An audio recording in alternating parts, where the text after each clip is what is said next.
Howdy, folks.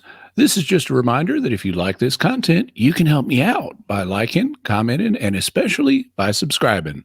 And be sure to hit the bell notification so you always get notified whenever I have a new video. Hope you enjoy this. Yes, God bless you guys. You too, thank you. Question I want to ask, thank you.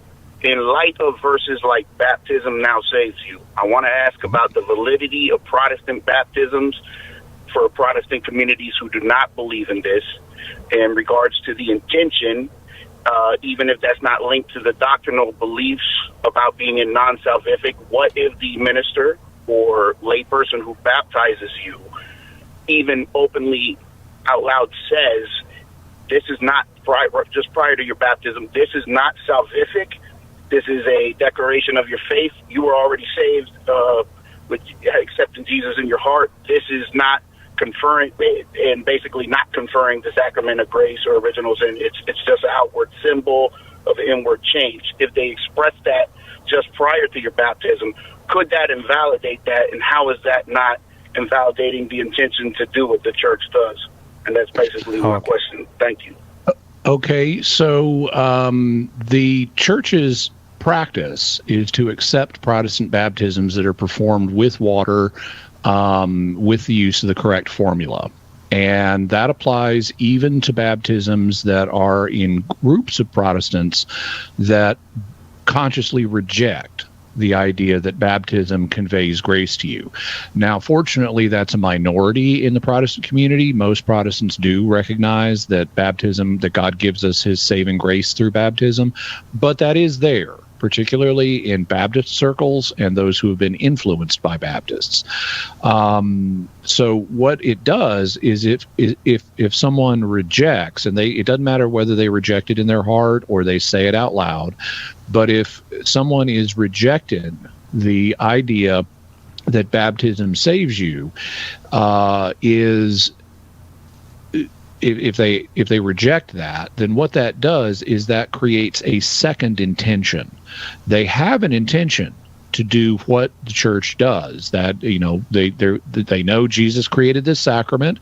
They know Jesus wants us to do this, and so they're doing that thing that Jesus wanted us to do. But they have a second intention, which is this is not going to save you.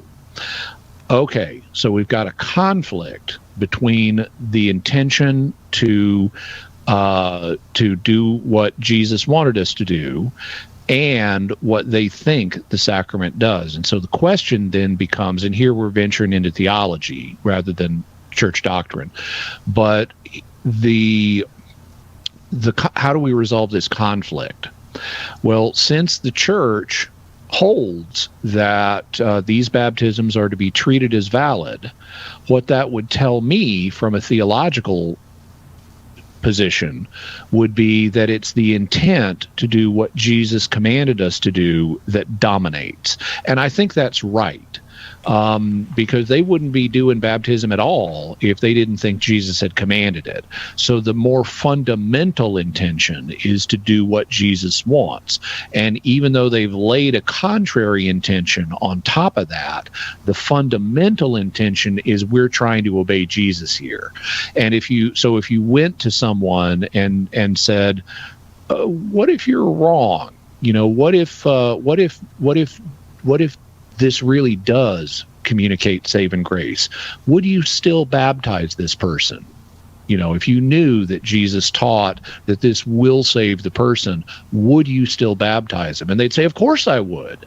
And that shows that their intent to do what Jesus wants is the more fundamental intention. And so even though they're mistaken about what this actually does, their more fundamental intention is to do what Jesus wants. It's not like they'd say, oh, this is going to save someone? No, I'd never baptize them then.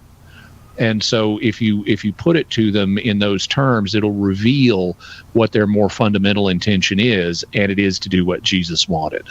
Jeremiah, thank you. I hope that was helpful to you. And before we go, just one more reminder that if you like what you've watched, you can help me out by liking, commenting, and especially by subscribing.